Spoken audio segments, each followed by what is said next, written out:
just hit me up, on Twitter. We'll talk about that at the end. I know Coach tagged me in a bunch of stuff, so if you guys follow me on Twitter and DM me, I'll be more than happy to share this stuff through Huddle. But the advanced tackling system, what we talk about first and foremost, we talk about the VDAs that go along with the 5 fights, okay? This is kind of a collaboration of things that were put together by a bunch of guys, Slade Calhoun, Jacob Lord, Andy Ryland is a great resource. If you guys get a chance to follow Andy on Twitter, and you can get a chance to get him to talk to your staff. I mean, he is a phenomenal resource. So I've kind of collaborated with the guys on some of this stuff. So when we talk about VDAs, we talk about visual decision actions. And Vinny Digitano up at Fordham does a great job with this stuff. So does Rob Kern out in Buffalo. So we talk about what are they? Okay, well, they incorporate a complete tackling skill. All right, so when we talk about a tackle, we break it down into 5 things. We talk about the 5 fights. So the fight to track, the fight to prepare, the fight to connect, accelerate, and finish. And then each one of these will be broken down into 3 what we call key performance indicators, or KPIs, on a scale of 0 to 3, which I'll go over with you guys in a second. But I was just talking with Coach Cam about this before. The biggest issue we had in implementing this system was the guys at the end with the acceleration and the finish, staying with their cleats in the ground, not leaving their feet. That was our biggest issue we had the first 2 weeks of preseason, and we progressively got better as the season went on. We fundraised and we bought Richie Gray's tackling system. If you guys can fundraise or you have the means to get it, I highly recommend it. And you can look it up, and Richie has drills that we use that go along with everything. So I'll talk about those drills in a second as well. But the biggest thing is to get your kids to buy in. You need to explain this stuff to them. You can't just assume that they're going to understand. It's just like with scheme. You can't just say, hey, we're going to put the 3 safety defense in and you're going to line up here. You need to understand what you're doing. So fight to track is simple. What you guys have talked about since you started coaching tackling. It's the ability to get to the ball carrier with speed. It's really your leverage and your angle. You guys all have probably talked about the Seahawk tackle to your blue in the face. So it's about maintaining good leverage, near foot, near shoulder, and then you transition to the preparing. So you're tracking the movements, the body posture for contact. You're ready to absorb or deliver the contact. Because again, you could talk about this from an offensive perspective as well. And then when you're connecting, you're winning the initial contact. And that's going to come down to the angle that you're taking. It's going to come down to the force that you have. And this is why it's so imperative that you stress staying with your cleats in the ground, because you could have a kid that can power clean 400 pounds. If he leaves his feet, he's lost all his power. And then the acceleration piece, the ability to keep their cleats in the ground and generate force through the turf, and then through the legs and the tackle. And then we'll talk about the KPIs with that. And then fight to finish, finishing all the way to the ground, running your feet. You just don't, and again, this is something you guys have preached probably since day 1 of tackling. Make sure that you're running your feet through the tackle, through the ball carrier. You're maintaining dominance. Okay, we talk about dominating the deck, all right, and keeping your feet in the ground and running your feet. It's almost going to look like you're on almost like on ice skates in a sense when you're finishing a tackle. All right, so those are the 5 fights, and then that breaks down into our grading system, which I'll show you guys in a second. So if you have any questions on that, just write that down so we can go over that at the end. Okay, so here are the KPIs for each of the fights. Now, again, you can grade them as a whole. You can grade them individually. It just all depends on how much time do you want to put in. And guys, I'm not going to lie to you. It is a extremely intensive process. So if you're a coordinator in here, please make sure that you're delegating authority to your position coaches, because as a coordinator myself, and you guys that are coordinators, you know this, you have a lot on your plate. So delegate authority to each of your position coaches on what you want them to do specifically, and give them the tools to do it. I require everything to be to me by 6 p.m. on Sunday night, all the information on their position groups from the game from Friday night. And again, you guys can do it, grade them from practice, however you want to do it. So the KPIs for fight to track is what angle are they taking? You're going to grade that on the 0 to 3. Are they closing space? We talk about, you want to be great open field tacklers, you better close that space down and then laser focus. Are they focused in on the right angle? Are they focused in on the right area of the running back, receiver, whoever we're going to tackle? As we're preparing, what's their dip time? Okay, are they really getting bending their knees and lowering their hips, ready to deliver the blow? Is their foot in the hoop? Okay, so foot in the hoop, and again, you can literally put a hula hoop out there and work on putting their foot in the hoop and keeping a good base. Your claws are up, so your hands are up, you're ready to go. All right. And then the next thing with connecting is shoulder accuracy. Where is our near shoulder? Where are we going? Okay. We're clamping with our arms, so we're making contact with our shoulder. We're clamping with our arms. We're reshaping our body as we pull the ball carrier into us. Now our feet are still moving. Our cleats are in the grass. We're rolling foot over foot. We're trying to regain our balance to finish the tackle. As we finish the tackle, we're tightening our clamp with our claws. Again, reshaping and regaining, and our cleats have to stay in the ground and there's no roll off, so we don't get that big hit, but then we fall off the tackle and the kid's still running. So those are the KPIs that we talk about with the 5 fights. And again, graded either as a whole 0 to 3 or specifically 0 to 3, however you guys want to grade them. Okay. And again, I can get you guys this. Our kids will get this sheet. So this will tell them in the game what their specific grade is. So this could be for your individual player. All right, now, so we obviously have the 5 fights. You guys can see, game tackle attempts, how many they make, how many they miss, did they contribute? Now, again, I'm not talking about the POF guys that fall on the pile. I'm talking about an actual half tackle that they're contributing to the tackle. Roll tackle, drive, how's their profile? So that all fits into the 5 fights. Now, the R1, L1, R2, L2, and R3 and L3, that is the level of tackle on the side, okay? So an L1 or an R1 tackle, okay, is from the ankle to the knee, all right? And that's going to coincide with the pad that you use if you get Richie's system, okay? The R2 or L2 are from your knee to your hip, and then the R3 or L3 is from the hip to your shoulder blade, or top of your shoulder pad, excuse me. So all 3 of those pads will be labeled L1, L2, L3. Now, I'm not going to lie to you. The L1 and R1s, they have no grips on them, and they're about 85 pounds of sand in there.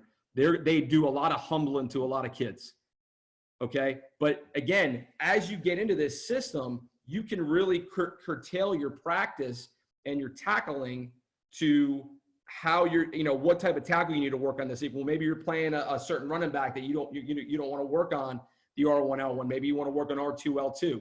So you can be really, really specific into the tackling aspect of your practice.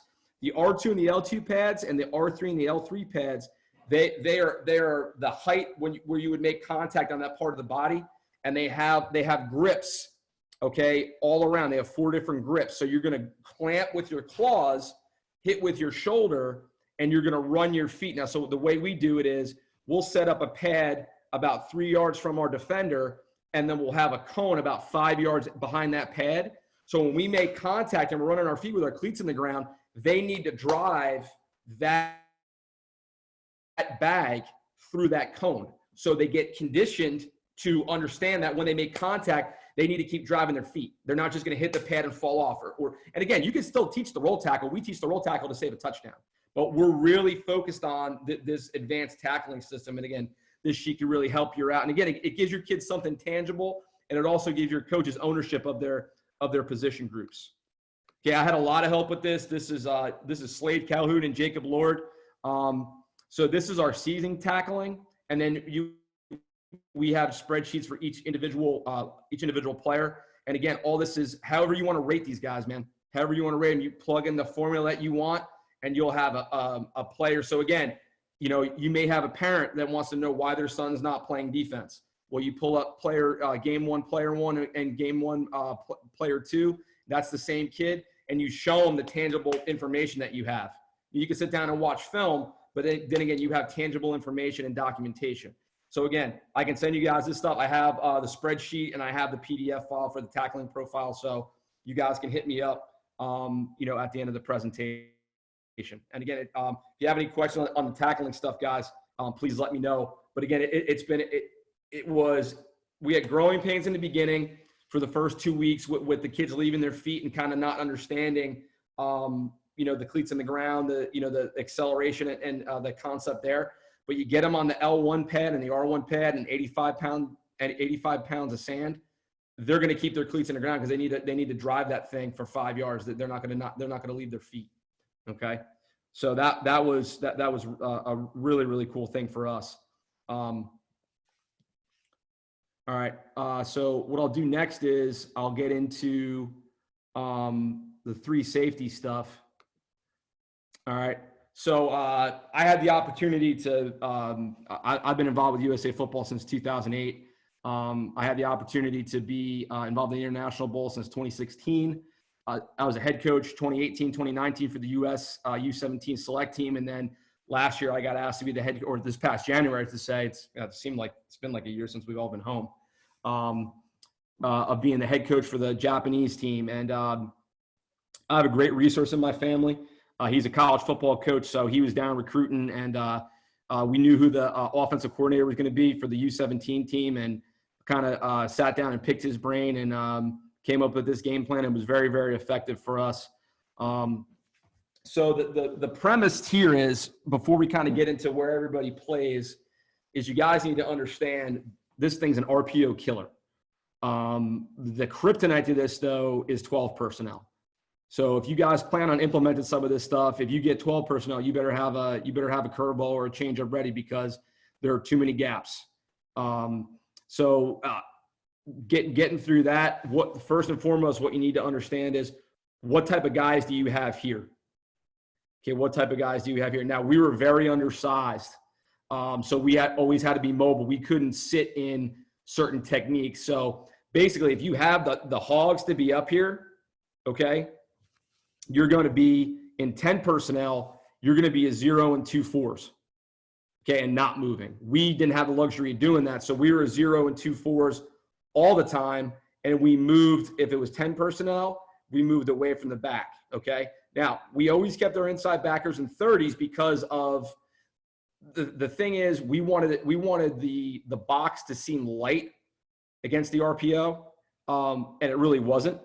But pre-snap read, okay, it looks like a very light box. But in hindsight, when we get down to the schematics of it, it's really not. Okay, so the Viper, his rule is always go to the formation, regardless of it's in the boundary or not.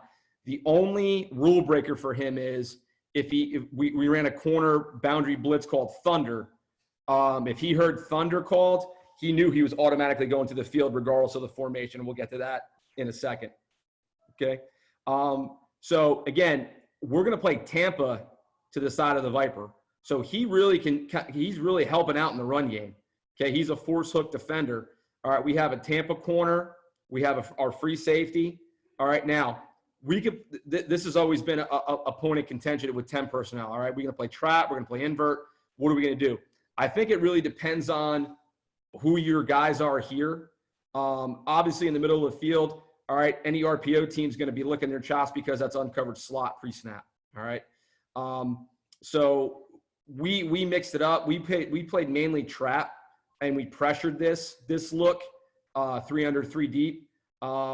But if you're going to play trap, you really want to emphasize the corner getting to the apex between the number 1 and 2, and the safety. He has to get his eyes to 1. He can't just, we had a real big issue in the beginning when we were running this stuff, was our safety would just open it up and run into 1. You know, we really had to get his eyes to 1.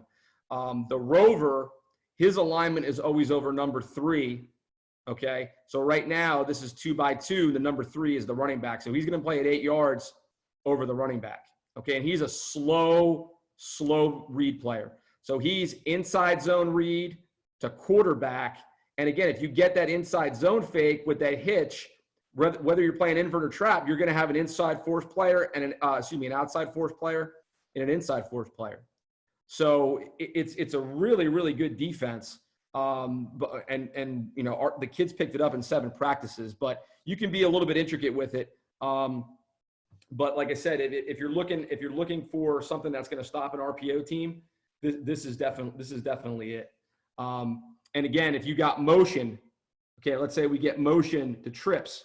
Well, now the rover becomes over number 3. Okay, and then you really can trap it. Now, the only thing is that if you got a real wide split, you're going to want to play invert here. You're not going to want this corner running 10 to 15 yards in to play trap. Okay, so your rule again for your defensive linemen is if you have the dudes, play a 0 and 2 4s. If you have a smaller, like we're not very big up front, so we're, you know, the team that I coach down here in Florida, we're going to move. We're not going to sit in this stuff. Okay, but you know, the coaching point here is, all right, Viper is always going to the formation. Now, again, if you had a left-handed quarterback, you would probably want to put him to the right as opposed to the left. The players, where you need your best players, okay? Rover, Viper, boundary safety. They have to be your 3 best players in the back end. This kid, your field safety, could be the worst of your 5 because if you think about it, if they're on our defensive right hash and they want to throw all the way across the field, that kid, if he can catch, great. If he can knock it down, that's awesome. Okay. Your corners, depending on what coverage you want to play, they can play. They got to be tough dudes. Like if you're going to be a Tampa, like we were at Tampa and press bail 3, and then obviously trap, and then we were sending corner blitzes. I didn't need guys that can play man. You know, and we didn't want to play man against the U.S. team because they had kids going to Colorado, they had kids committed here, there, wherever. We didn't want to be in a man coverage situation against those guys. Okay, so that's 10 personnel, and I'll go over the pressures and stuff with you guys too. I'll show you some clips. All right, here's to 11. All right, we call it this. Our offense calls it tripes. So again. Now the rule with a Y, if he's in the core, if he's on the ball or off the ball, these ends, how Iowa State plays it in Northern Iowa, these ends go to 5s. Okay, our guys stayed in 4s and we just moved them in the nose to wherever the Y was. And I'll show you guys a clip of that in a second. But here's the rover over number 3. So if you get that cover 3 beater route, right? Rover has 3 control. We're trapping this side. All right, so again, if we get pull, he's got to be patient, take away the slant. The quarterback runs it. He now adds to the box. We're Tampa over here. So in a sense, we're 4 over 3. All right. So we got run. We get one back power here. We have a forced defender. If he gets a down block, he's playing heavy in the run game because he has the Tampa corner outside of him. All right. So it like I said, it seems like we're light here, but we're really not because we're adding guys late. And again, I'll show you a clip of that in a second. Okay, so again, you guys have any questions on that? Write that stuff down before I get to the pressures. All right, so here's I'll make this bigger. This is the first drive of the game. They came out in 11 personnel. You see how much bigger they are than us. Okay, so tight ends here. So we're 0, 2, 4s. We're moving to the tight end. So we made a lucky call. The rover is over number 3. Okay, the Viper went to the passing string. So we're 3 over 2 here. Tampa, Viper, half safety. The rover, you'll see him add late, and this is our trap side. You gotta just let this play through.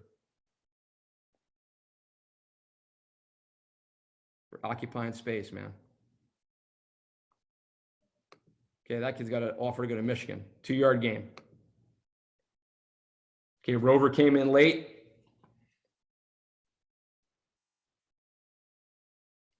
That's a quarterback I was talking. That kid's a freshman at Duncanville, man, number 7. That kid's going to be a stud. Played in the Texas 6A championship game in front of 47,000 people. 15 years old. Okay, 2nd down and 7 here. Okay, now, all right, now again, whatever you want to play it. Now, with the Y off the line, if you have the guys to do it, play your 5s because you want to spill split zone. We stayed at 0 and 2 4s. We moved this way. So again, here's our trap side down here. Our now rovers lined up over number 3. We're Tampa to this side. So again, we're 4 over 3. This guy's the late quarterback player. Add to the box, as you guys are going to see. Safety's got to get his eyes to 1.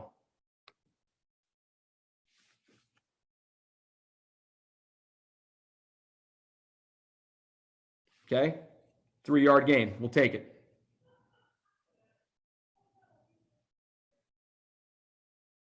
Okay, 3-yard gain, we'll take it. Now 3rd and 4. Okay, now they come out in 10 personnel. All right, I think they go trips to our right here. Sorry about this is on YouTube, guys. So you can YouTube this game if you want to. I couldn't get it on Huddle.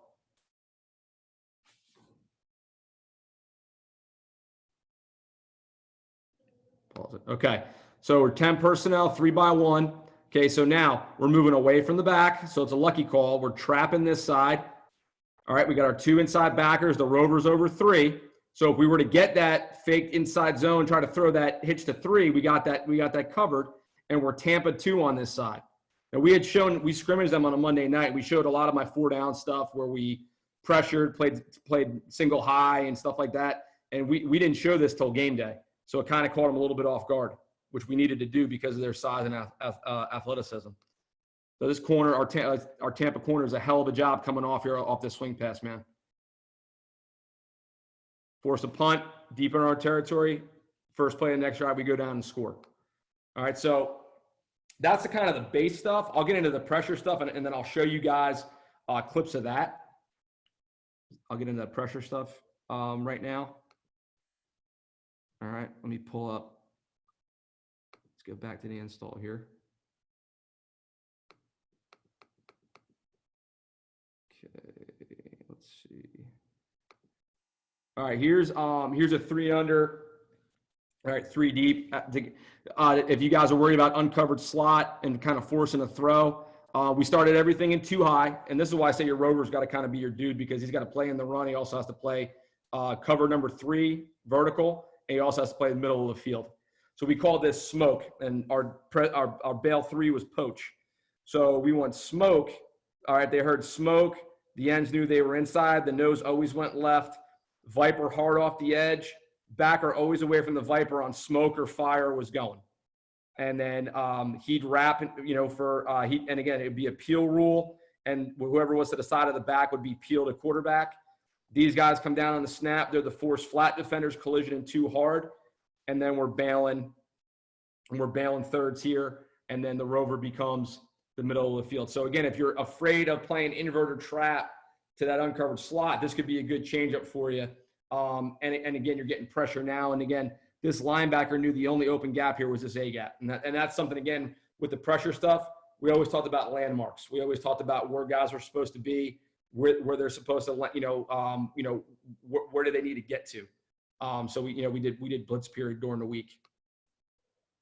Okay, this is fire. So again, all fire meant now was I. So that fire meant that the backers are now blitzing inside. The ends were contained. Okay, and it's the same pressure, except you're switching the ends and the blitzing backer's responsibility. Okay, the same guys are going. The Viper and the backer away, and the backer to the Viper knew he was an A gap player because we made the nose always go left. And again, we're poached, so we're on the snap down. All right, so we're always giving the too high look, because again, he's playing at 8 yards. All right, these guys are playing at 10. We try to tell them to hold as long as they could. Because all you guys know, you get the clap and all that stuff. They want to see if your guys are moving and inverting and things like that. So, but they were very, very disciplined, and they did a great job. So that was smoke. So we had fire, we had smoke, and I'll go back and I'll show you guys. Let me get the thunder real quick. Okay, so here's thunder. All right, now we showed this. In practice, we showed these guys walked up. Well, in the international game, if you break they played Texas high school, college rules, breaking the heels of the defensive lineman, you were able to get cut. So we actually backed these guys off and had them come on the snap. So this always comes from the boundary. So like I told you, if the Viper hears thunder, no matter where the formation is, he's going automatically to the field. So this guy's coming hot. The safety's the trap guy. The Rover now is deep half. All right. You're 3 over 2 here. All right. Ends going B gap, backers going A gap. This nose is going, you guys can see for the most part, the nose is always going left. So if you got a big kid that really doesn't get it, but knows he can go left, be an awesome spot for him. This guy's spot dropping. He knows he's a B gap player. He's peel contain. And again, we're 3 over 2 here. He's forcing hook. He's in the flat. He's over top of 1 and 2. So again, that was a really effective blitz for us too, and I'll pull a clip up of that as well. But those are the 3 pressures that we ran. We ran thunder, we ran smoke, we ran fire. I'll pull that up. I'll pull that up for you guys. Get the thunder here. I know it's at the end.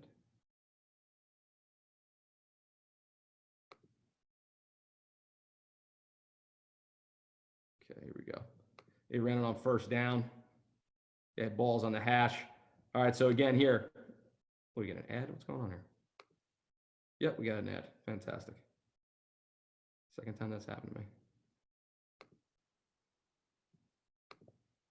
Okay, so we're gonna get, he actually misses his landmark, all right? The end's right, the nose is right, he misses his landmark, all right? Corner's gonna come hot. We're gonna trap. I think they throw a pass for like a yard, maybe a yard and a half.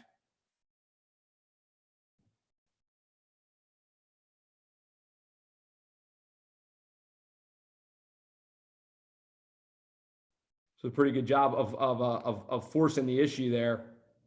I'll go back because I want to make a point about the end with the peel. This end here, he has a flare. All right, he really should pick this guy up. But the nice thing is he's got the Tampa corner outside of him.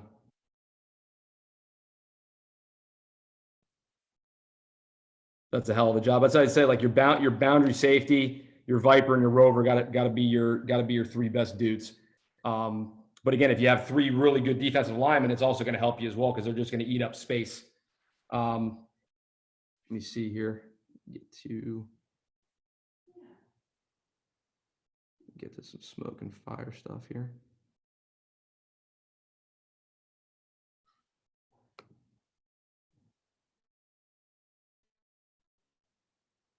This is it right here.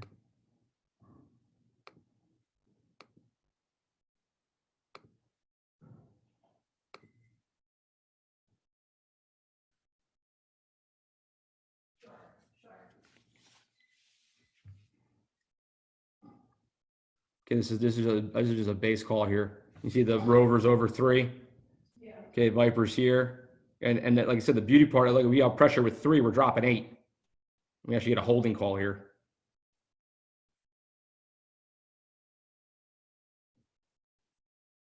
Kid was pretty good, man. Kid's from Vegas.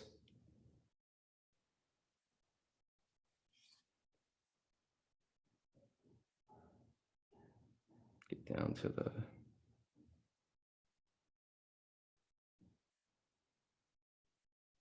Show you guys.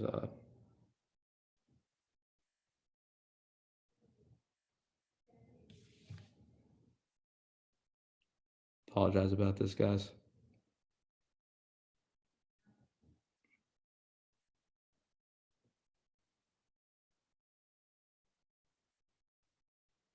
Okay. All right. So those are the couple pressures that we ran.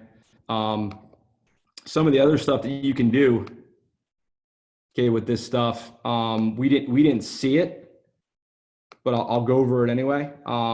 We didn't run this. This is actually an Iowa State blitz. We called this Rover. We didn't run it in practice at all. In a game, I mean. But you mug these two guys up. Again, we went away from that because of the rules. We didn't want our guys getting cut. But it's a press bail 3. The Viper is up on the line. He replaces the Rover. The Rover's delayed. He's in a delayed blitz. So he's going to let these guys clear. All right, this end is around. He's contained peel. This tackle's contained peel. He's your flat spot dropper. He, again, bail 3 corners. The Rover's going to delay and see what open gap comes. And now, again, on the sheet, it's great because it's like, hey, this is going to – but it may not be that gap depending on what, how they're sliding and things like that.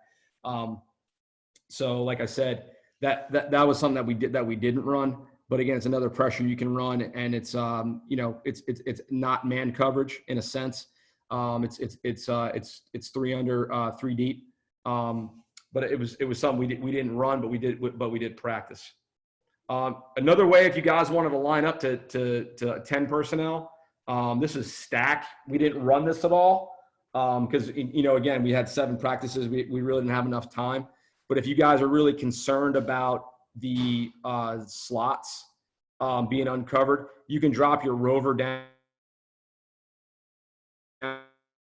over, and then you guys can just mess with this coverage wise. You know what I mean? You can send this guy and play trap. You can, you know what I mean? Like you can make this guy the flat defender, drop him, move him to the hole, be the rat guy. I mean, it's really up to you how you want to handle it. But this is just another way to play 10 personnel. And obviously have have the idea for what you're going to do to motion and things like that. If you're going to get, motion and trips or anything like that. But, some guys are scared of the uncovered slot. I'm really not, because and my feeling is to make the quarterback make a perfect throw every time. But this is something, another thing that, you guys can do. If you guys have any questions on the 3 safety stuff, again, write that stuff down. Let me know. I think we're going to be doing something about 15, 20 minutes, a little Q&A. But what I'll do is I'll get into, I'll show you the nickel stuff that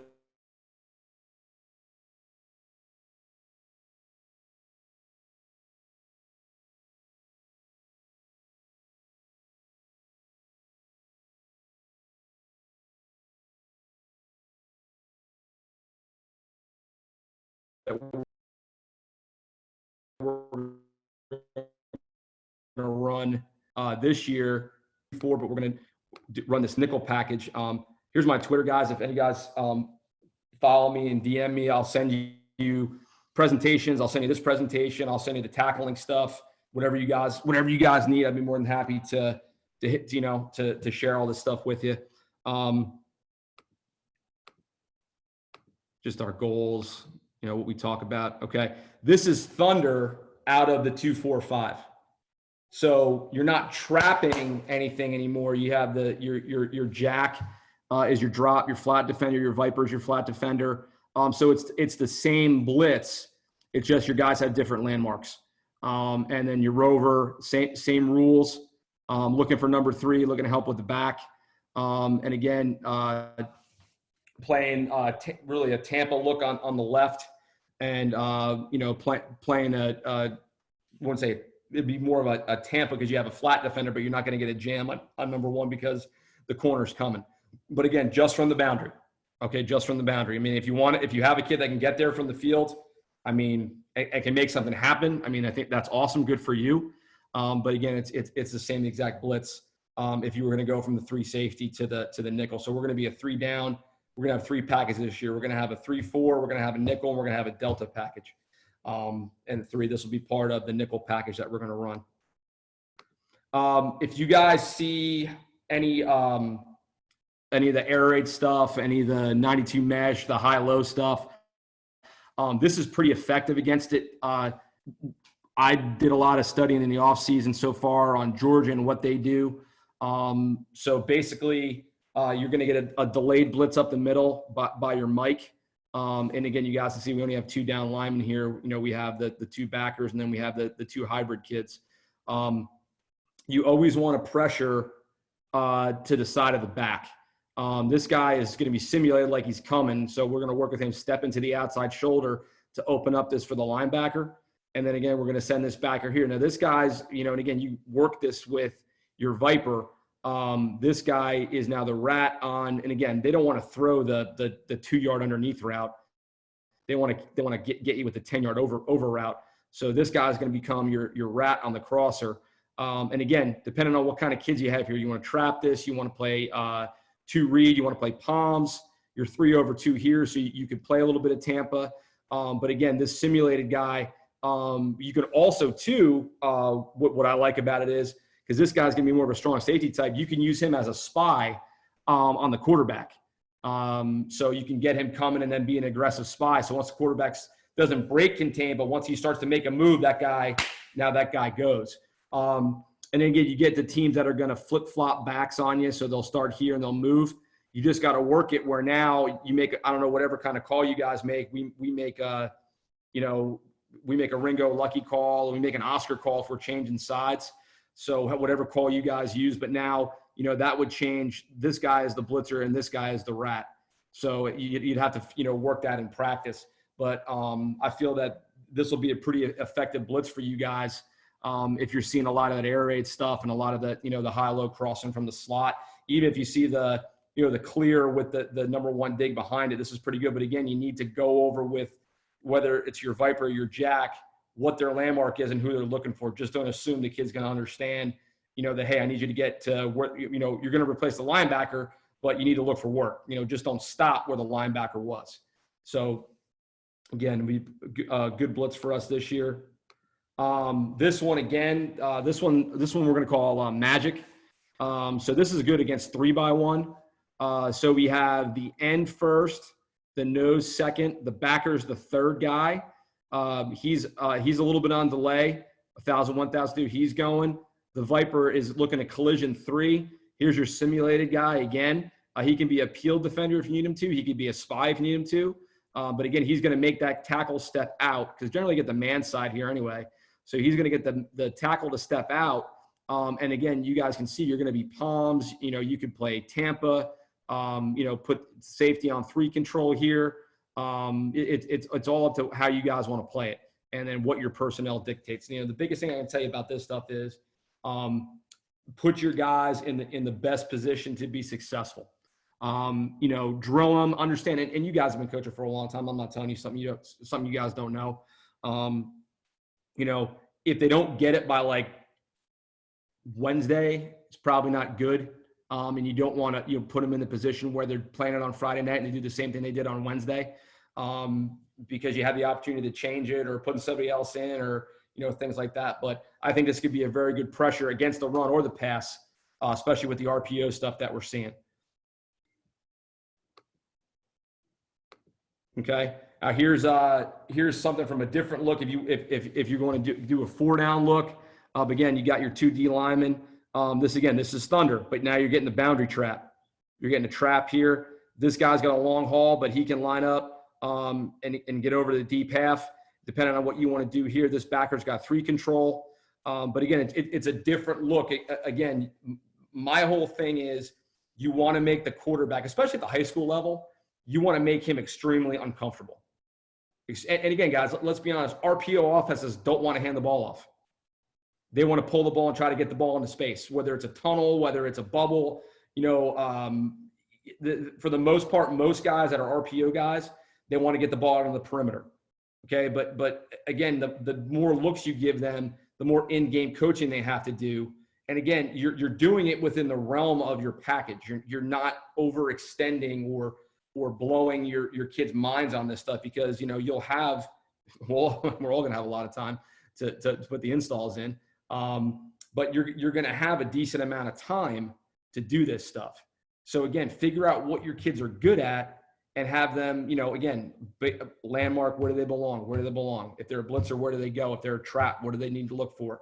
This guy, where is his eyes? Where's his belt buckle? Okay. If number 3 doesn't go vertical, what is this guy doing? So, again, talk to your guys and make them understand what their jobs are. Okay, this is all the 3 safety stuff that we talked about, the fire stuff, guys.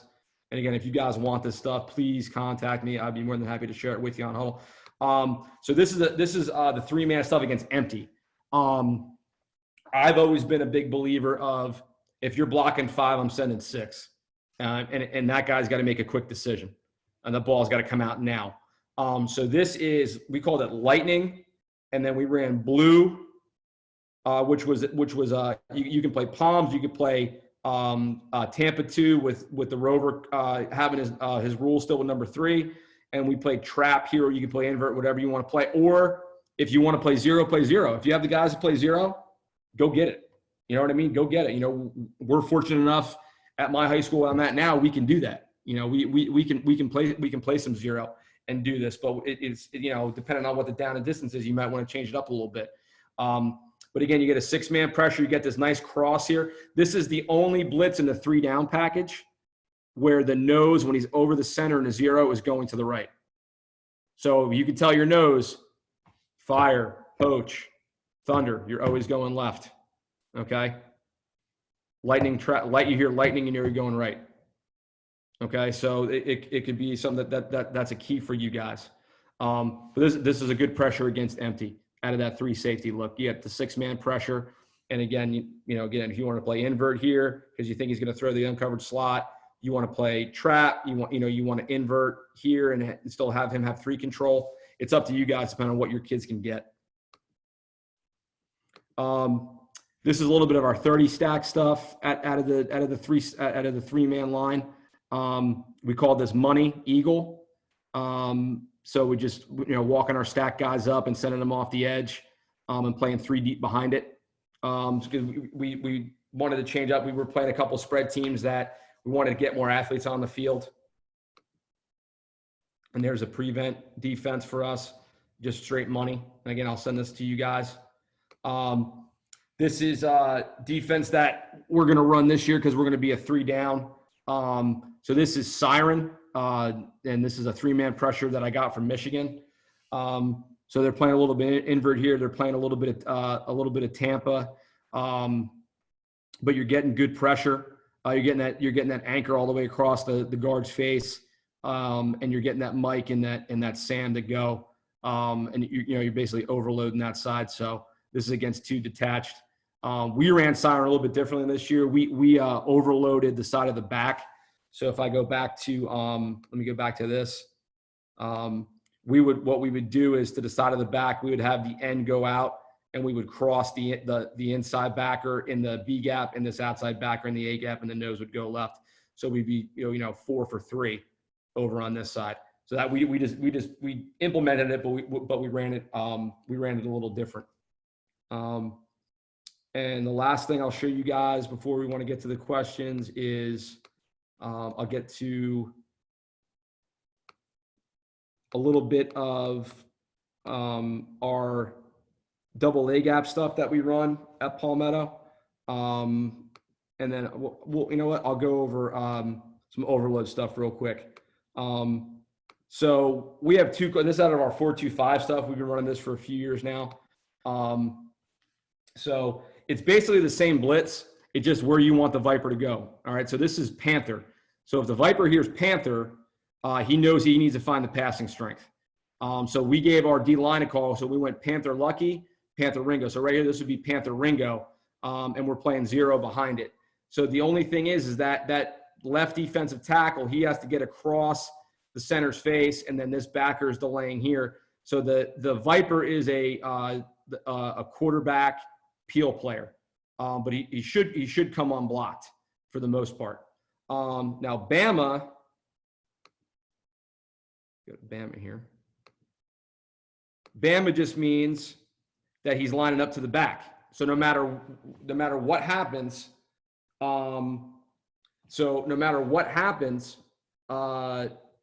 he hears Bama, he knows he's going to the back. He knows he's going to the back. Panther, he knows he's going to the pass straight. And I got a clip to show you guys. I'll show you guys a clip of. Let me get out of here real quick. Okay, here we go. All right, so this is. All right. Right, I can get to that's the tight. Okay, I'll get to the. All right, so the backer that's not going. Okay, the backer that's not going, he has the running back unless he blocks. So right now, so our kids are moving because they hear me call Panther. So now it's Panther Ringo. So that means the defensive line, everybody's going to the right. This backer here, he's blitzing here. This Viper's going to come hot, and then we're man coverage. But this guy, he's going to Notre Dame College, D2 school in Ohio. He was a first-team all-area linebacker for us. He's pretty smart. The back block, so he gets underneath number 3 and does a heck of a job right here. So watch the Viper come clean here. And we're coming right here. Boom. I gave him a little bit of the business now because he got caught by the flipping quarterback. But he did a heck of a job there. But you guys can see, I'll actually show you from the TITE film. This kid doesn't get across the center's face. Our other linebacker does a really good job looking for an opening instead of running into the back of that D tackle. He does a really, really good job. So we're Panther Ringo right now. See, Gene keeps working for space, and Voshan does a great job picking that ball off. Packed house that night, boy. Okay. Hey, Coach, I'll open it up for questions now if anybody's got any questions. Coach Cam.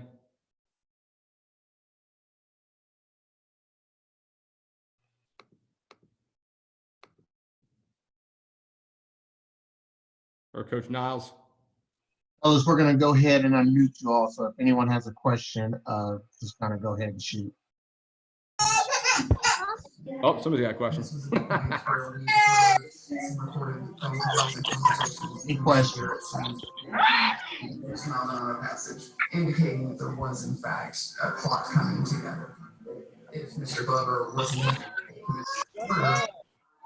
Got a lot of kids watching this stuff, man. We have any questions out there, guys?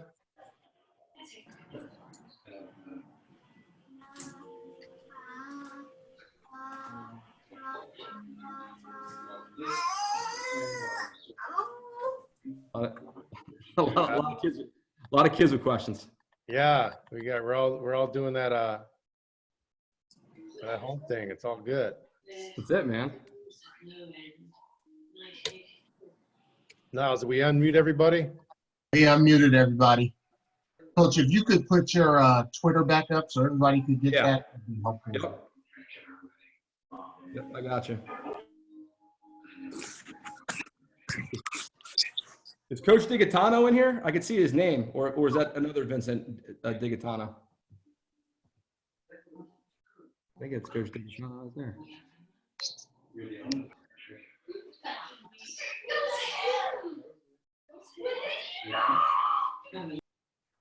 There you go, man. All right. Hey, well, I appreciate you, Coach Gibbs. Great job. Some really good stuff. I know you guys do a heck of a job. I know you're really involved in the USA football thing, and that's tremendous. That's good. Good for the game and good for coaches. And so yeah, if you get a chance, hit Coach up. You can share some things out. Part of this whole thing is to connect each other. So. Hey, Coach, too. I'll be. I think next week. I'll have a defensive book coming out on four. It's a 6-chapter book. Four chapters on defense, 1 chapter on practice planning, recruiting tendencies, and then building player relationships and team and staff organization. So I'll put that out there. It'll be coming out through Amazon. And hopefully I'll get that rolling end of the week, this week or beginning of next. I'll be sure to tag you in and on Twitter. Awesome. We'll look for that, Coach. Great job. We appreciate you. Thank you. Thanks, man. Have a good night, guys. All right.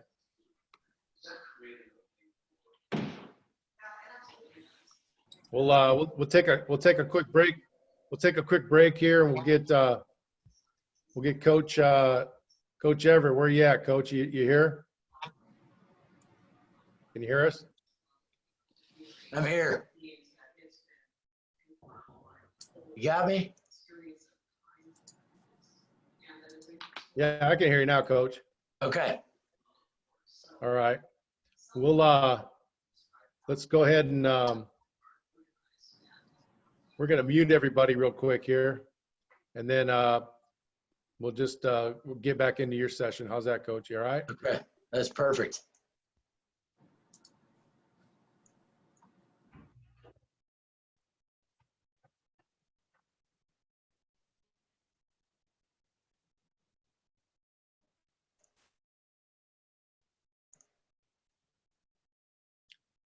Niles, you want to share a screen, or does he take over?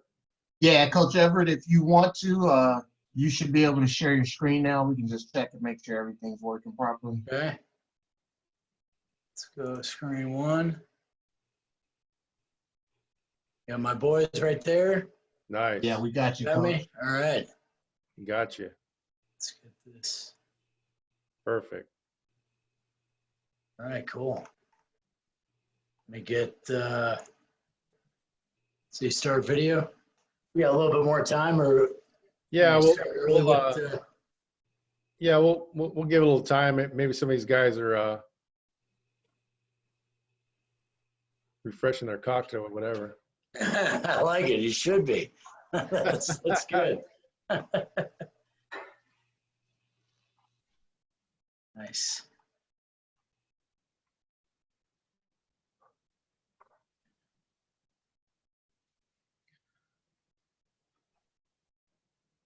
I'm going to do one thing. I'm going to go say goodnight to my kids real quick. There you go. All right. Just so before we get started. There you go.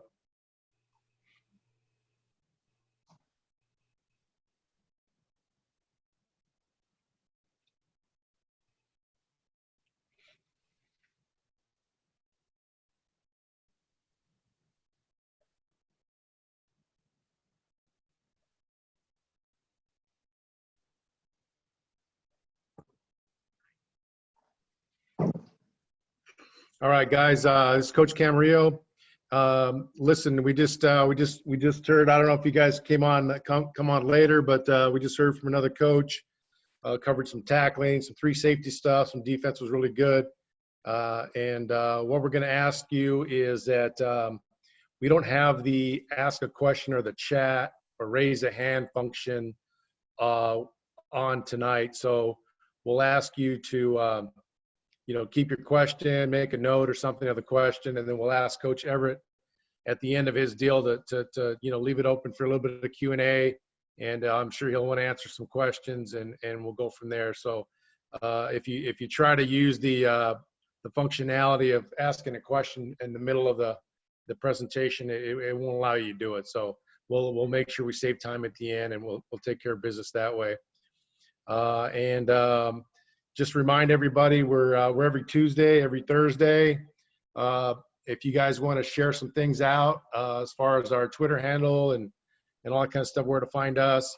But we're gonna go with the same time, same days of the week each week. So every Tuesday, 7:30 in the morning Pacific Standard Time, and then 4:30 in the afternoon Pacific Standard Time, and then the same times on Thursdays. So same times each week on Tuesdays and Thursdays. So I thought that made it a little bit easier for everybody to kind of plan your week or plan your day and work things around family and school and everything else is going on. So try to keep some consistency there. We've got a great lineup of speakers. I've got it's almost like 30 guys set up now, and some college guys, and we had some really good speakers this morning. So whatever your day allows you to do, hopefully you can jump in the morning or the afternoon or both, and you can join after the thing is started. So if there's a certain start time, like say it's 4:30, you can jump in late.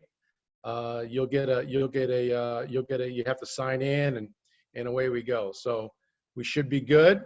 And love to hear Coach Everette. He's going to give us a little bit of his stuff, and we're ready to go. Coach, I appreciate you. Thanks for coming on. And you got the floor, Coach. All right, cool. Can you see me? Is this we in good shape? Yeah. All right, nice. Hopefully I'm looking all right.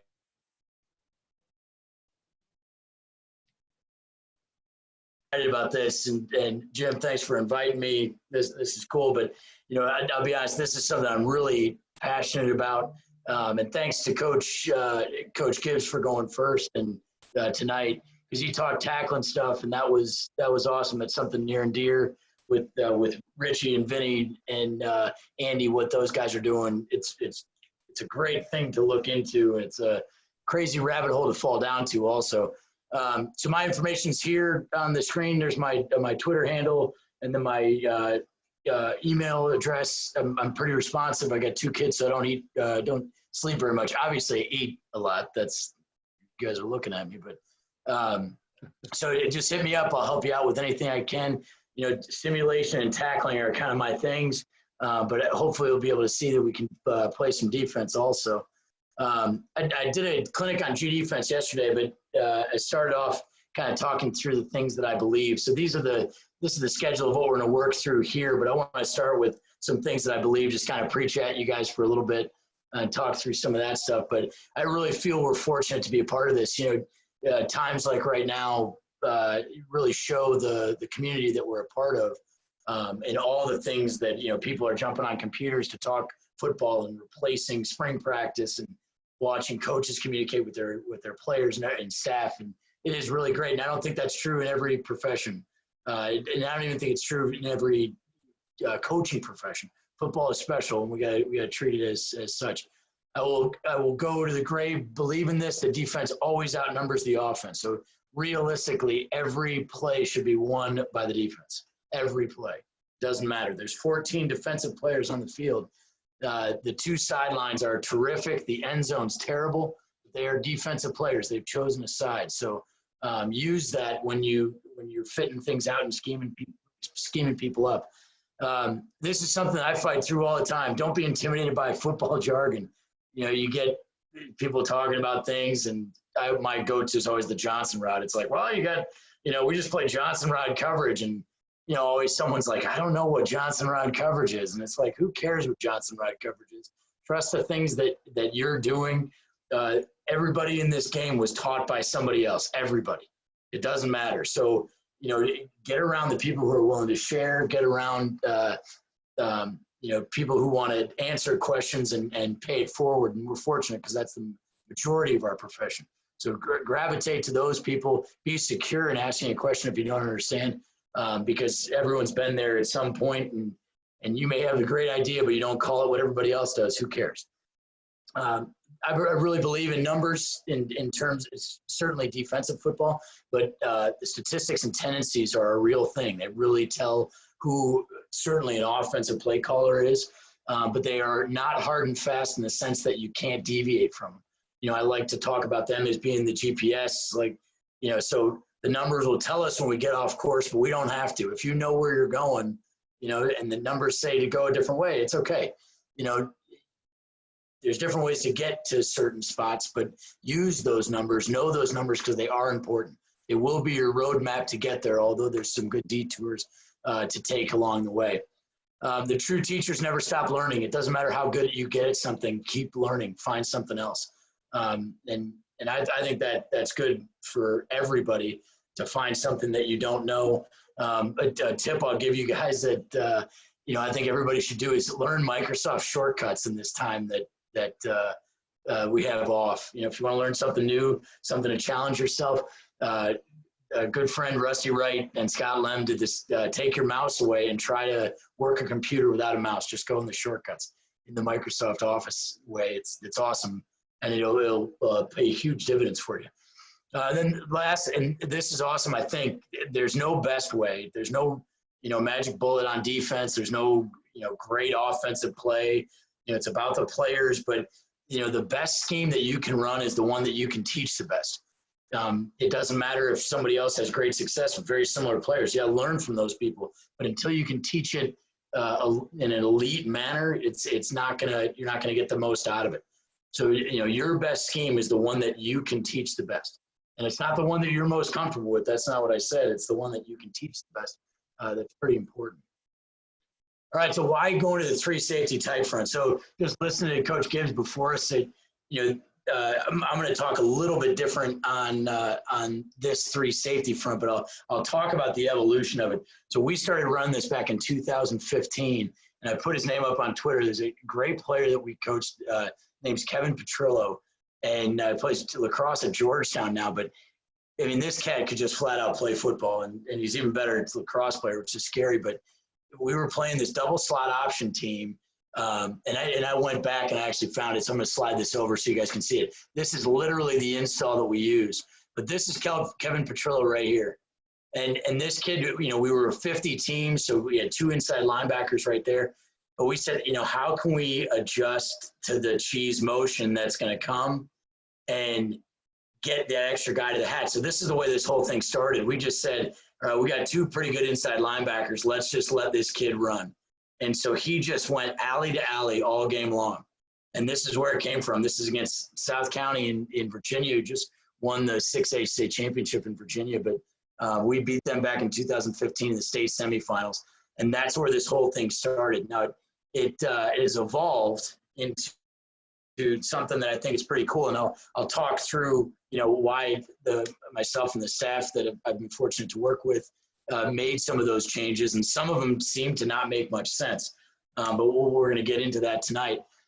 So this can be modified, and I'm going to show you the progression of G defense and how it translates to this.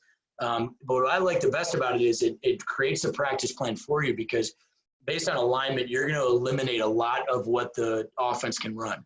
So you're going to take a fair amount of their playbook away from them, and the perceived weaknesses that the offense may see are actually strengths. They're going to look at open edges and perimeters that you're not going to be able, to get enough people there, but actually you're going to get more people than they can block at those spots that they think you're going to be vulnerable at. And then this is big. This kind of goes to Kevin, and the other one is Rayshawn Myers, who's from Bridgewater College. When you have those special players that are worth protecting, in the sense that all players are worth protecting, but if you cover these guys up and just let them play, it is crazy what really talented players can do. And so you're going to see how there's certain positions in this defense that you just allow them to run and make plays. And if you have that special instinctive player, it ends up being pretty good. And then it's balanced and adaptable. So, we can bring pressure. We're not going to talk about that tonight, but you're able to bring pressure out of it, but it's balanced. So, when you're facing a 10 personnel team, you can be balanced there. Now you can get single high quickly. You can bring 5-man pressure quickly. But it's flexible, but it comes from a balanced, core. So if you look at the even here is on the left and the odd is on the right. So this is G defense over here. It's 4-2-5, depending on how you would say it, if you consider your whip to be a nickel. But, it's really 4-3 out of base people. But to get to the tight front that we play, all that happens is instead of playing a Mike linebacker in the traditional sense, it really is a lineman. This guy right here has very little pass responsibility, and really he's a late insert guy. So, I'm not saying you make him a defensive end. I'm just saying in theory, the position that this is right here is really a defensive lineman. Now, this player right here, is the Mike linebacker based on rules. So same thing. You might want to say, like, we don't want to drop our Mike linebacker back in personnel. It's like, okay, find the right personnel that fits for you. But the rules that we're going to ask this guy to play, at least in the all-down calls, are that of the Mike linebacker. So realistically, you could have your 4-3 personnel, your base people, line up in this, and everyone's jobs would remain the same just in this alignment. From an odd standpoint, here's the whip and the bandit, or we call our field and boundary overhangs, and then the Mike in the backer on the inside. What ends up happening, and this is what we did with Kevin in 2015, that backer just goes and stacks up, and he becomes your third safety. And he plays the role of the Mike linebacker, which he's used to in that odd. So you may have to bring different people on. If you're a 3-4 team, you probably have the right people on the field already. If you're an even front team, there may have to be some adjustments. Obviously, the more you can keep people on the field, the better. But the point of this is going to be talking about how you can adjust this front into every personnel group that you see. So that's where we'll kind of go from there. All right, so I think it's important, just talking real quick. So the guts of the coverage is going to be read to quarters, palms, whatever you want to call it. But I want to go over that real quickly so that everybody's on the same page. So the apex field overhang, reducing the field down, shrinking that there. There's an extra player on the second level. It has a built-in trips check, an empty check. So here's what we have with 2 removed. So the whip, the overhang here, and this is drawn up with an even front, but it's the same thing. These 3 guys are the same thing. So the whip's responsibility is he's going to take underneath number 2 if this guy goes in, if he sits down, and if he goes out, he's going to expand with him, and the field corner is going to play off him. This is the same thing into the boundary. If number 2 goes vertical, and we consider vertical to be anything past 5 yards, the whip's going to wall this thing about 10 to 12 yards, but now the free safety is going to play over top of 2, and the field corner is going to stay over top of number 1. All right, so that's how this thing works. We have a 3 relator, which we'll talk about more when we line up the Bronco front. The things that will drag the whip out are a China call from the field corner. If you get 2 going vertical and a hitch by number 1, he's going to yell China, and then right after as well, he's going to go, and you're going to get, that level right there. So just a quick reminder on what read 2 is. This is the way we play our trips adjustment to this. So the whip relates outside to 3 and just junk drops off them. These 3 guys are playing 3/2 like this. The rover has 3 vertical. The Mike linebacker is going to have 3 short, and then you have a slant presence into the back and into the boundary, and then playing stress on number 2. So if he goes vertical, the backer's got to run with him. So the reason why this is important is because this is going to be the same base rule that we play. You know, remember the Mike linebacker is going to be that 3rd safety, you know, and then there's going to be a defensive end right here, you know, and this guy's off the field. He just slides right in there. So that, like, it's going to look the same. He's still going to be alert to 3. He's still going to be short on 3. And this guy's still going to be a slant presence. So that's why I want to have that in there. All right, and then the last one, this is probably the coolest thing that we do out of this is the Y off stuff. So same thing, this is drawn up out of G defense. This is man free out here. These 2 guys are ratting the Y. So if he slices across, the free safety's coming down, and the Rover's fixing the box, taking the post if it turns out to be pass. Anybody, if you have some things stacked up, we're going to talk more about that. So that's the G defense, like foundation of what this stuff is going to be about. All right, so now let's get into the tight front. So how this stuff goes. But cover 9 is quarters, is read 2. That's what we call it. That's the way that this whole thing's going to play. So this is our base structure with the 5 guys right here. And we play 3 techniques. I firmly believe this. If Mike Giancola is listening, he likes to play 4 eyes. I like to play 3s. But, you know, you can modify this front a little bit. But, you know, starting with the defensive ends, these guys are the most important. And they don't have to be the most talented, but these guys have to be disciplined in the things that they do because they cannot get cut out of B gap. If one of these 2 ends or tackles, whatever you want to call them, gets scooped by a tackle, you can get creased and your numbers get lost pretty quickly. Now, the good part is that we're saying that you can penetrate and you can get up the field. You just have to do it in B gap. Right? The nose tackle is kind of the same thing.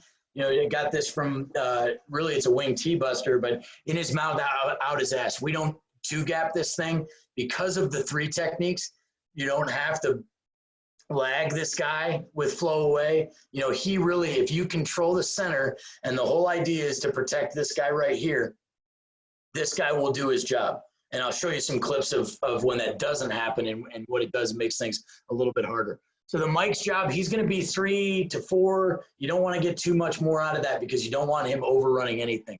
This guy's inside out all day. Anything comes, you're wrong arming it. If you're leveraged, it's okay. Just fit inside of it and, you know, blast the hell out of it. The middle safety, so if this is a new guy on the field or if it's the backer, you know, like we did in 2015, this guy's an alley runner and he's playing off of the mic. Now, this guy really has to be a smart football player. I think this guy right here can be just a dog and just cut him loose. But this guy really has to be able to be savvy and know where he fits. Because sometimes you get, you know, him dropping on the backside. Sometimes he runs the alley. But what happens is it's very tough to block these guys. You know, and so the other versions of the tight front, of the common versions are, you know, 4 eyes, and then you have 2 inside linebackers right here, which is great. It's awesome. The reason why I like the stack part of this, and this guy's at about 8 yards, ability alignment, whatever, but now you get the ability to put 2 guys at the point of attack, both playing inside out. And most of the time, this guy won't be counted in the run fit. You know, so you got a guy who's saying, like I said, a lot of times people look at this as soft edges, but then all of a sudden what do these tackles do? Are they climbing out to overhangs, and now how do you handle this? You know, is this guy climbing up here, and now how do you handle the overhang? You know, so this guy really needs to be savvy and being able to understand where he fits in those things. So these are the rules that we play. There are times to play 4 eyes, absolutely.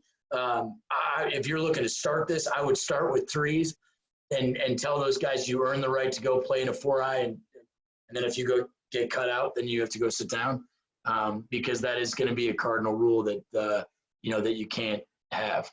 So this is our alignment right here. If you look at 2x2, what we call Detroit. So the Mike's rule, like you said, he really is a defensive end. This guy's a late inserter, and I'll show some clips of this where you can really see it. He really doesn't have any responsibility. He doesn't need to be a short hole guy. in 10 personnel, or certainly against 2 removed people because of the inside leverage by the 2 overhangs. These guys are playing cover 9 or read 2 quarters. These guys are playing read 2 quarters. And the guy who's relating to 3 is this guy, is that middle safety. So this is going to be the all down calls, but hopefully you can see what can happen here pretty quickly. You can start bringing pressure and getting into fire zone situations, pretty easily.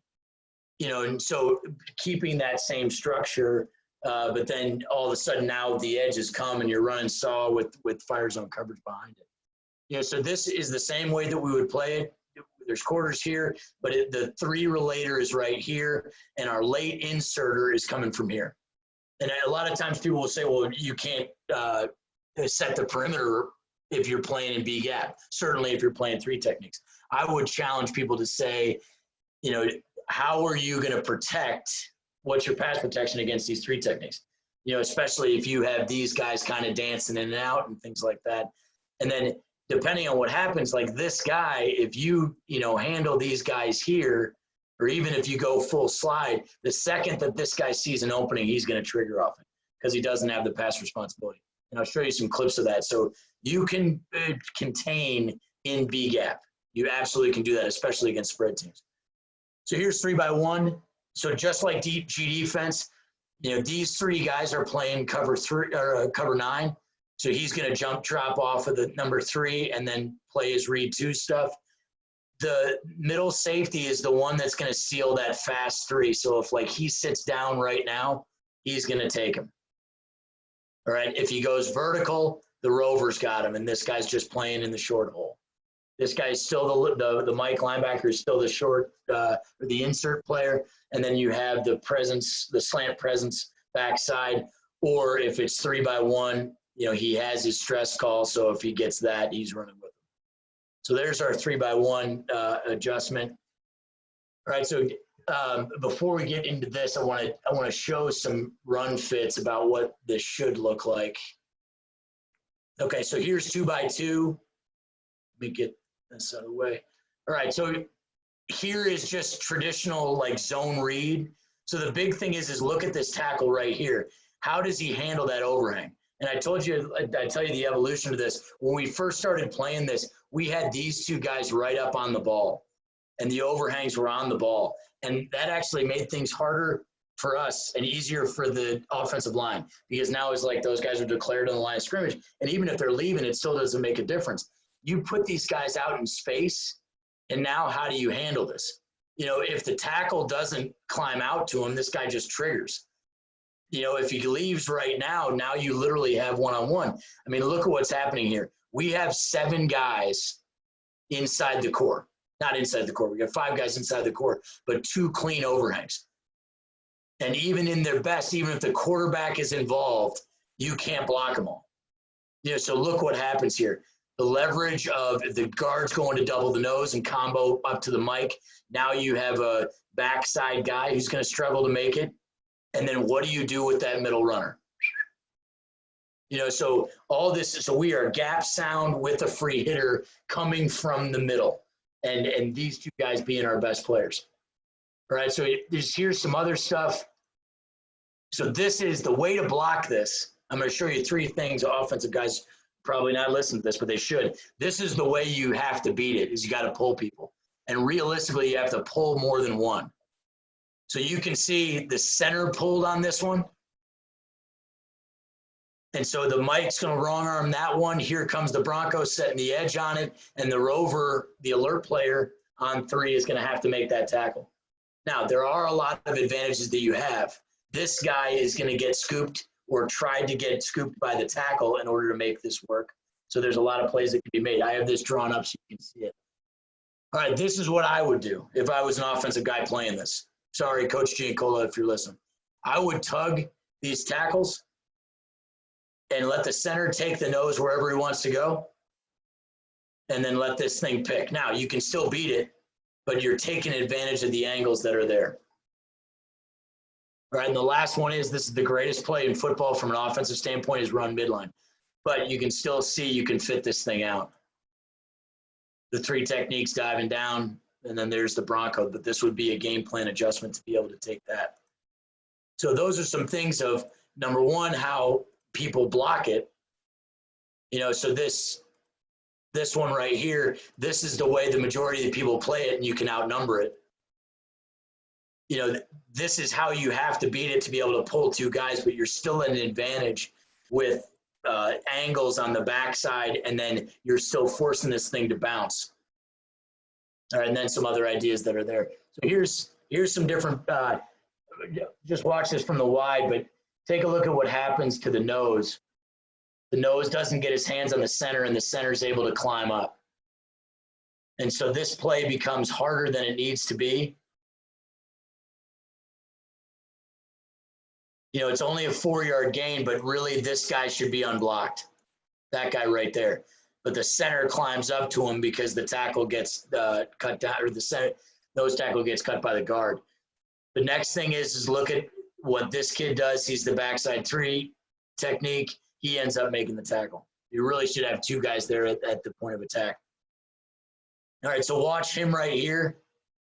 This kid is an All-American, but watch the late insert that he comes with. He's patient with it. Those other guys are cutting themselves loose, and then he goes.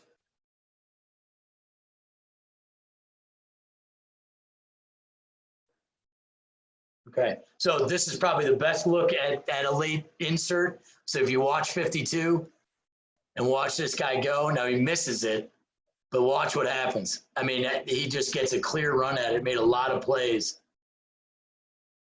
But you can see how that guy comes he gets shot out of a cannon. These guys are in full slide right there, and then he just picks his spot, which is outside the tackle. Really good coverage, good look at cover 9 on both sides. Look at how number 2 here, who's the 3 relator, look at how he pulls the string with those guys, nowhere to go. So it's good look at cover 3 also. Watch it. So this kid as a junior. He was a All-American as a senior as well. A pretty good deal. Okay, this is a great look at cover 3, a great look at the insert also. But remember, this guy's relating to 3. So this kid right here, number 2, Dustin Green, very good player. So these two are going to work together when 3 exits fast. So the overhang is going to expand out. He's going to pull that trigger. So he's got to carry this kid. And he does not do a great job on this play because we were in trouble there. But watch what the quarterback is seeing. Now he puts a good ball on it. That's Bosman's a pro quarterback. Should have had a shot, but look at how that kid, he goes and inserts and picks his spot. So good look right there at the insert part. All right, this is a great look at cover 9. This is really well done by the defense on this. So look at number 2. So number 3 exits, and look at him take that one right there. That was a vertical stem, so the corner's got to be over top of it also. But that's just the dagger concept, and you can see there's nowhere to go. When you go to the end, and then this kid had a cannon, but he couldn't really throw very much. Look at where he came from. You give those guys, you let those guys kind of cut loose on this stuff. Make sure I'm doing all right on time. This is terrific. We're going to be great. All right, now getting in 3x1. So these 3 guys, 1, 2, 3, are playing read 2 quarters over these 2. He's the 3 relator right there. He's still a late insert guy. This guy is presence. He's alert to 3.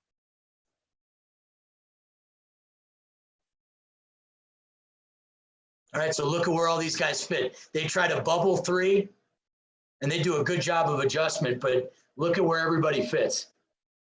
And look at what it does. This guy wants to hit it hard, but there's color everywhere, and you're forcing something to bounce wide. We got a couple more on. So this is that play that we drew up in Go Army. Notice the center and guard are going to pull here. So watch what happens. And this is a really good adjustment that they made. But so he is leveraged out properly. The center takes the 3 technique. You know, this kid makes a hell of a play, but it's the alert guy who's going to be the unblocked hat. And the overhang back on this side. Now, we're fortunate we got a really good player, which is why we run so much of this defense. Also, look at this kid, number 90, who's a senior right there, a 3-year starter. And I'll show you from the end zone so you can see it. Look at how number 90 gets in B gap. And so this is fit out well, but you can see it's one-on-one stuff. And we have 2 seniors and a junior here that are all pretty good, and we're winning those one-on-one matchups, even though we're leveraged out on some of this stuff. 93 is the only one who can lose, and it's okay. And even he fights his ass off and gets himself in there. 90 gets into B gap. We get a good wrong arm from 52. And then here come the 2 unblocked hats. So that is the best the offense can do right there to be able to make this happen. All right, so we talked about space and things like that. You know, you think you can get to the perimeter. Look at what happens here. Now, we're bluffing pressure right now with this kid, with the overhang, Gary Ramey, who's also an excellent player. But look at what they do here. You know, you would say pre-snap and you say, oh, we got a little league toss on. I think that's a pretty soft perimeter that they have here. But watch what happens. And how they play off each other. This is the Bronco. That's the adjuster. I mean, he is just flying in there and fitting off this. He knows that he's the force guy. So he ends up getting himself in there and they just bury him. I mean, this kind of really sums it up. You can see the huddle call up there. Bronco loose 9, bluff copper. So he's down on the line of scrimmage. This is part of the play call. And then bluffs himself off. We're trying to bait them into trying to get wide on us. You know, this ends up being a pretty good deal. I mean, look at that. That's a lot of grass. And then how do you get to these guys? You know, you're forcing that ball to go wide and end up getting in there. All right, 3-by-1. This is a really good look of balancing some things out. So just like we said, this guy, and this guy are playing quarters over these 2. He's the short 3 guy. He's the alert 3 guy, flat presence, and any 2 weak, which there isn't. And then, you know, he's got number 1. So with this tight split, these 2 guys are pretty much bracketing right there. All right, so watch what happens. So 3 drags in. So how we're playing that. So the alert guy goes to Rob right here, and look at how these 2 play off each other. This is more of cover 9 awesomeness than it is, you know, tight front awesomeness. But, you know, that is really well done. You know, it's passed off pretty well, you know, and you got a really good quarterback, you know, making a tough throw. Okay, 4 strong, same idea. So if you watch him right here, he passes the vertical off to that.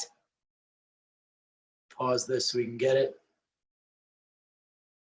Okay, so it's standard quarters rules. We got 3 to match there, 3 vertical. But look at where the insert guy goes. Look at his patience. Lets that guard turn, and then I'll just run it over here and you'll be able to see this. 69 turns right there. And it's great coverage. You can see it. We're matched. Nose tackle's fighting his ass off. But now, and there we go. And this is a big-time play. You know, taking over the ball on the plus 15. Big-time player right there. Okay, trips open. Same idea with the alert deal. He's leveraged out, but just bubble the hell out of that guy and allow those people to rally and make tackles. But you can see, look at all that white in space. Ends up being a really good deal. Okay, so now let's get into the Y off stuff. So 10 personnel is where most people are playing this. You know, now I want to get into the Y off part of this because I think we have something that ends up being pretty strong. So the slot side, you know, and this is true. We play this whether the guy's inside the core, outside the core, just a little bit attached. Now, there is some game plan stuff that we would treat him as a true number 3 and then play alert or trail. But this would be our number 1 deal was play to the slot side. So we're playing cover 9, normal 9 rules. The middle safety and the rover, so in this case, the B and the rover are going to rat this guy. Just like we talked about at the beginning, he goes across. We're doing one of those deals. All right, the overhang to this side is a stress guy, just like he is in cover 9. So the rover is going to So we're going to buddy any stack. So you look down here, these guys right here, depending on the width of the tailback, you know, this could be considered a stack. So we would buddy any stack. So if you got this, he would pass it off to the bandit and the rover would replace. You know, so if you got some sort of snag deal or something like that, you know, they would switch that thing off. But it's a pre-snap call that we would buddy that. That happens in normal rat rules. So this is the huddle call here is Bronco 9 rat. So we're considering this guy to be in the core. And the reason is because, you know, he slices across, you know, where he's on the line of scrimmage, it's a different deal. All right, so the adjustment that you can play, and I got film of both of these things where you can really see it. The adjustment that you play is, let's say this cat is legit and you don't really want to leave this guy alone, your boundary corner. You can play a high-low game or some sort of bracket in the 7 world, you know, where these two have these two. So now you just have a single rat on the Y. So if he goes across, he's going to go across there also. So you notice how it says both of these guys are relating to 3. It depends on which way he releases. So if he releases this way, he's relating to 3. If he releases this way, he's relating to 3 and he does his normal job. So that's the only adjustment because you have to account for losing this player. So those are the 2 ways we play it. It's 9 rat and then 95 rat, 5 being in the Virginia Tech 4-3 world, a hard corner out there. Okay, so here's some Twins open stuff. This is boss. So watch number 2 right here. This is a sidecar right there. So these guys are playing 9, 9, 9, 9. This guy is the rover. This guy is the bandit. And they are relating to him right there. So as this plays, watch how we go. And in this game plan, we had him kind of go down and fix the box. But look at how this guy triggers as soon as he comes across the formation. And you'll notice he does not treat this as a pull. The Mike linebacker doesn't treat this as a pull because it's not. If we're accounting for the puller with these 2 guys, 25 and 2, the Mike linebacker is going to play his normal rules of inside out. All right, now realistically, 27 should set an edge there. But you can see we have enough guys. If he's setting an edge, 25's fitting right inside of him. So 25's doing a really good job of playing off it. You know, and then you have good one-on-one stuff with your unblocked people. So you can see 52 is unblocked. He doesn't make the tackle here because 90 does such a great job. But 25 is unblocked and 52 is unblocked. Okay, so same idea. Slice across. Look at 42 come down. 27 does a better job of setting the edge, although he's supposed to make the tackle there. But look at what happens with the rover coming. This has got to make you happy as a coach. Look at this. That's pretty good. That's the literal pursuit drill, but getting some movement. I'm going to take a sip of my beer on that one. All right, so you can see everybody's covered up. You know, there's nowhere to go. The only way where to go, you know, when you go a little bit further on this, the only place you can go is C gap, but realistically 46 is right there. If 27's setting the edge, which, you know, he should be doing a little bit better job of. Okay, so now 95. This kid was a transfer from William & Mary, really good player. So we said we're not going to let them beat us with the chuck it up. This is an RPO team. This, like Coach Gibbs was saying, the 3 high safety stuff is an RPO killer because you have a guy who's just sitting out there. So watch what happens on some of this stuff. So this is 9 rats. Sorry, this is not 95 rats. So look at, he arcs that way. So 2 goes and addresses him. And here comes 25, fixing the box. And so we get a great play by the defensive end, but we have our tackler right there as soon as he gets his hands up. Okay, here's 9 rat again. So he goes out. This safety's going to go right now and set an edge. We got this guy coming to the middle of the hole for the box with outside zone, it's not that big of a deal. But look at how that middle safety, how he's able to trigger, because what are you going to do? If this guy climbs out to the whip, you know, he's got a clear run at him.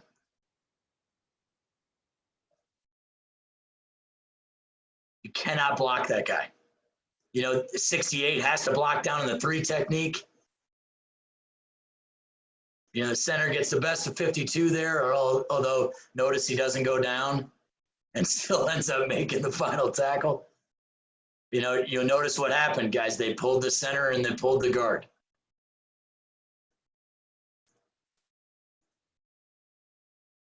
Okay, it's the same deal. This is sprint out. Look at how this is played. And he goes, the overhang goes and pulls it up. But look at what the middle safety does. This guy right here. You're going to Rob, forcing a difficult throw. Really good play by the safety. Okay, here's the RPO stuff. So now let's get in 95 rats. So now this kid is really good. We're saying we need to spend 2 good people on him. So now this guy is ratting him. So this guy is ratting him all alone. Pause this. All right, and look what happens. Go to the end zone view here. But look at where he goes. No one's blocking that kid. Now, realistically, he should be there, but he takes his shot and gets himself into the mix. You know, look at what those 3 techniques are doing, and look at how long it takes. It has to bounce, and by that time, we get guys unblocked. Okay, so same thing. This kid's really good. So these 2 are going to take him. This is a slice across. Look at number 2. You see where he goes? All right, and you say, well, he's running away from the ball. Who's going to block the overhang? If he goes there, who's blocking the overhang? And we can do this all day because we outnumber the guys in the numbers. He can go right there to see a gap, right in that fit. And now we get ourselves right in the mix. The overhang making a tackle. Notice the feet in the ground. All right, so it's same kind of thing. This is an RPO deal. You're going to get a slice across, 95.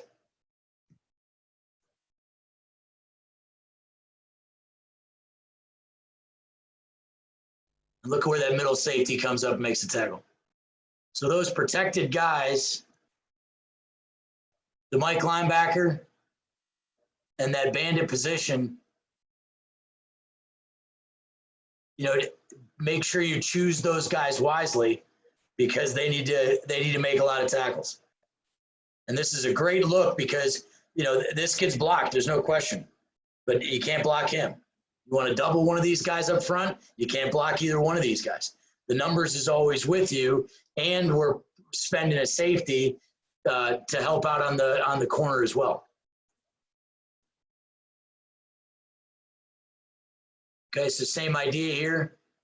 Look at how the overhang folds in because he doesn't have the RPO side, so he can trigger a little bit faster. But remember what I said, what do these tackles do? How do they treat this guy? Look at what this tackle did in the end zone view. Look at 62. You know, he just kind of gallops on that guy, and then by the time, you know, we get a trigger, that's what that guy playing in space is going to do for you. All right, so we got a couple more here.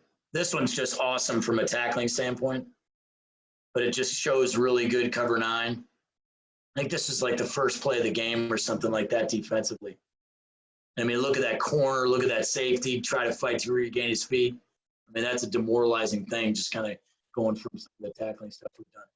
Okay, so let's see how we're doing. Doing really well on time. Okay, so this is the other thing. So the Y-off stuff's, boss, you know, take that those middle safety and the weak safety and rat that guy. You can protect yourself from the slice across. This is the other thing that we've come up with that accounts for the inline tight end, because the inline tight end comes in when he's off the line. We've accounted for it because we have the 2 safeties. When he's in line, they add themselves an extra gap. And so what do? The idea of, well, you can't play off the line of scrimmage anymore. You can, but now, you're putting yourself in a tough position. So what we found is the weak side overhang will travel to the inline Y.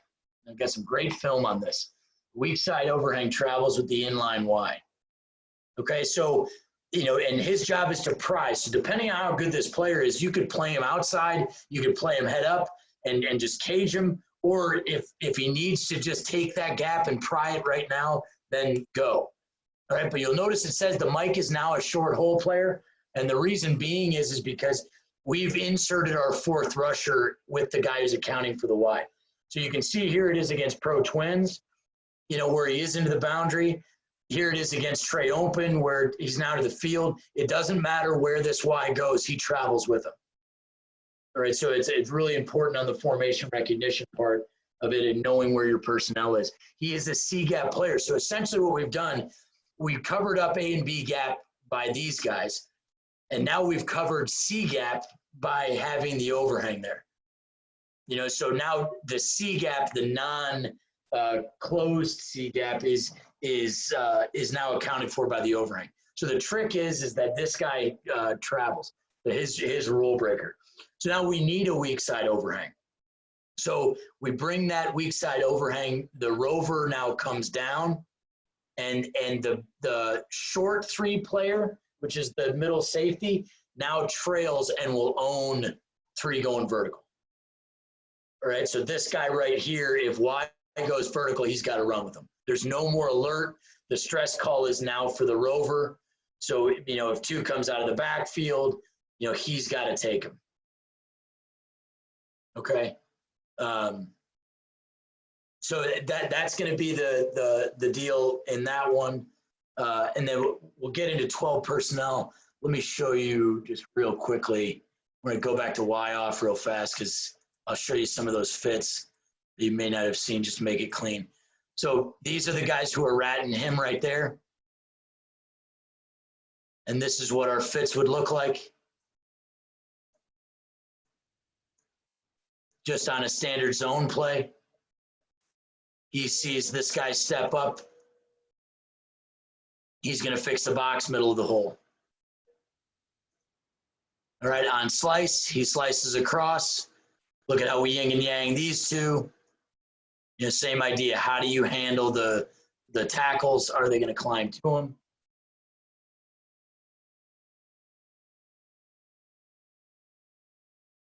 Okay.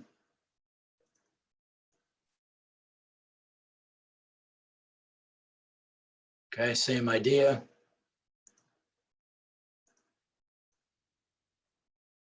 All right, now you get into a keep situation. This is 95 that we've been watching. So now this guy's part of that team. So this is a great play called slice keep. It's, they slice it across, arc the end man line of scrimmage. We don't have an end man line of scrimmage. He's out here.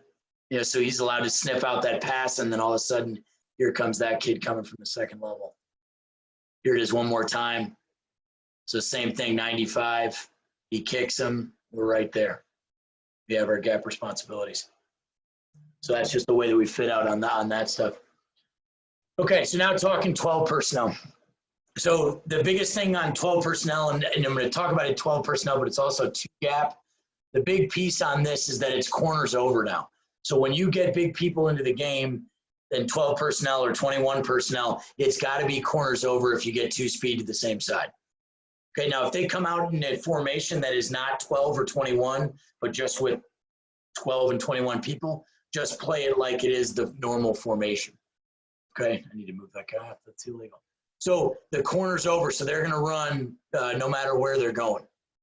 Okay, so really what happens here, the 12 personnel adjustment ends up getting this triangle created right there.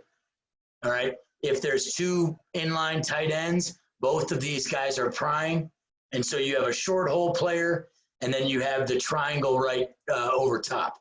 So you'll notice the tailback side guy says fast 3 and stress. So if you got something like this, these two guys would just exchange it. Whereas this guy doesn't have the fast 3 right there. Now, if he stayed in and blocked, you know, and you got something like that, this guy's just going to find work, and then he's going to own this. So we still have it. It looks like cover 3 with the middle of the field closed. All right, so you're coming down into a more pro set, 2 back. So this is drawn up as 12 personnel, but really it could be 21 personnel. Now we only have 1 inline tight end. So now we have, you know, really, if you want to talk about it, it's a trapezoid, but, you know, we can say a box. That might be better. But so and I drew it up out of a king set, but realistically, this guy could exit here. You know, so this is we got to account for both of those guys. These two are ratting the fullback just like they are in Y off. You know, but it's essentially first out, first vertical, first out, first vertical is really the way that you want to play that one, you know, with how it looks on 12 personnel. But you can see up here our A, B, and C gap are occupied, covering up these 2 players. You know, we've handled it's man coverage right there, but we are giving them a presence right there. And realistically, outside of the personnel saying it's corners over, you could, you know, fudge it a little bit. Okay, here's the paired tight ends and what this looks like. So it's a little bit of an adjustment. You know, you can't play as much of the true trapezoid. You know, you need to cheat it a little bit towards the paired tight ends because this is really a 4-man surface. So what we do is that middle safety becomes the D gap player, where you still have your force right here. We're still playing with 2 overhangs. It still is the trapezoid. It's just kind of shifted a little bit. It's a quadrilateral, that's for sure. Former math teacher. All right, so here we go. So watch what happens. So people will say, well, what do you do with the trade stuff? What we always say is, like, if you can match a trade by being cool, then do it. These guys know through some formation recognition, and this is the stuff that we do with Go Army that's just sick. This kid knows because those guys don't have their hands down that they're moving. He's telling this kid they're moving, they're moving. And that's why you can see there's no hesitation. He goes, and these 2 guys look really cool doing it. It's when you get panicked, like, oh, I don't know what to do. You know, that's when they start coming at this more often. All right, so look what happens. Watch what happens with this guy. He's a C-gap player. He really becomes a C-gap player, but that tight end doesn't know, you know, where to go. You know, and we end up getting guys triggered all over the place. This ultimately was for the we lost in double overtime here. This is for the conference. Notice that the 52 is going to play the inside zone part of this. You know, he's not going to take the low-hanging fruit. Fortunately, we saw this in practice so often that we were really good at it. But, you know, 27 is a C-gap player, and then 2 is supposed to fit off him. Okay, same thing. So this goes to Dallas wing. These are the corners. So it's corners over, slant presence right there. So you can see how this plays. I'm going to go to the end zone view so you can really see it. This kid, Braden Thompson, 34, is just a war daddy. Watch what happens. So it's not pretty, but he ends up in C gap. And look who's unblocked.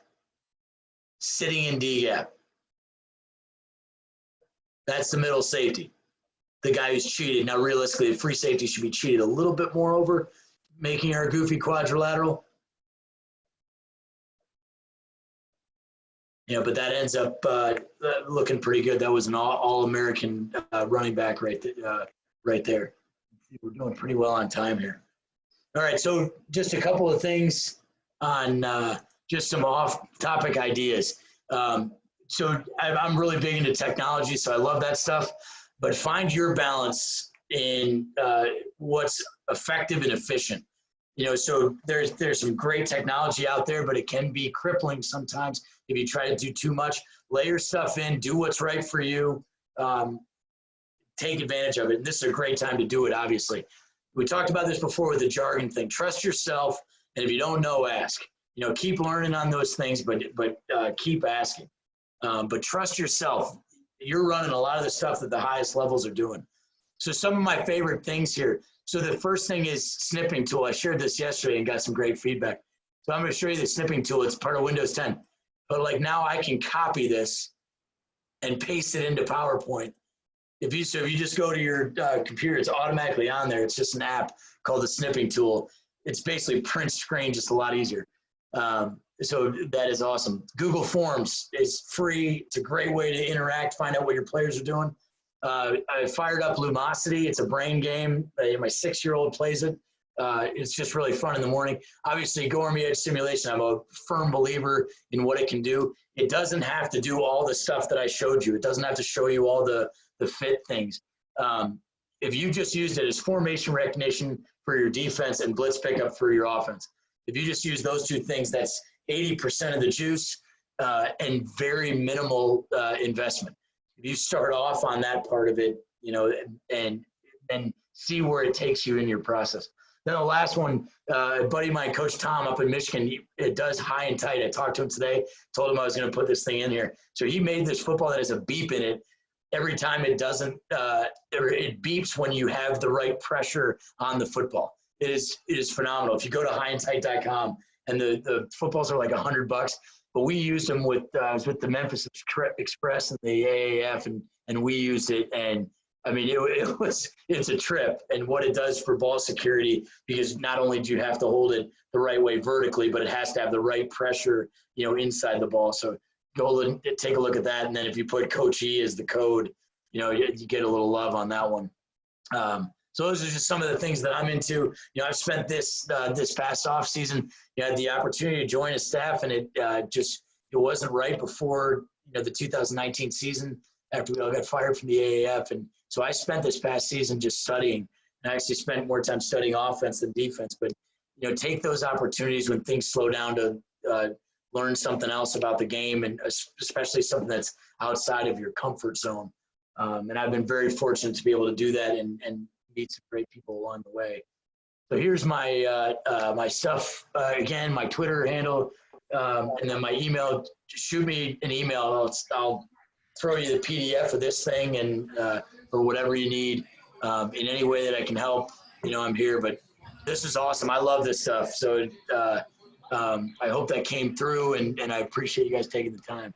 So Jim, I don't know if we got some time for questions, but yeah, great job, Coach. I love it. That beer looks good too, man. It is good. It will give some. This is Elysian by Space Dust. Nice. Phenomenal. Nice. So hey, so guys, I unmuted everybody. So if you've got questions, comments, you wanna hit up at Coach Everett. I think we should all be unmuted. So let it rip. Anything?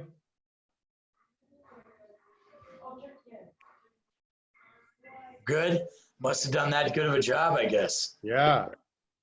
Everybody's enjoying their own beer. Yeah, or they just think I'm full of shit, and they're like, "Yeah, that won't work." Which might be true. Might be true. No, I tell you what, I'm gonna get with you, Coach, and we're gonna chop it up a little bit more, because I'm really interested. It's a great twist to 4-down stuff and the traditional 3-4 stuff. It's that kind of that next generation. So I know you've been doing it for a while, so I'm gonna hit you up for sure. My youngest just popped in. Absolutely, Jim. Anytime, just hit me up, guys. I'm here to help, but in any way I can. All right. Hey, well, thank you. Appreciate you guys for jumping in. I know you got something. Like Coach said, he said some great things there.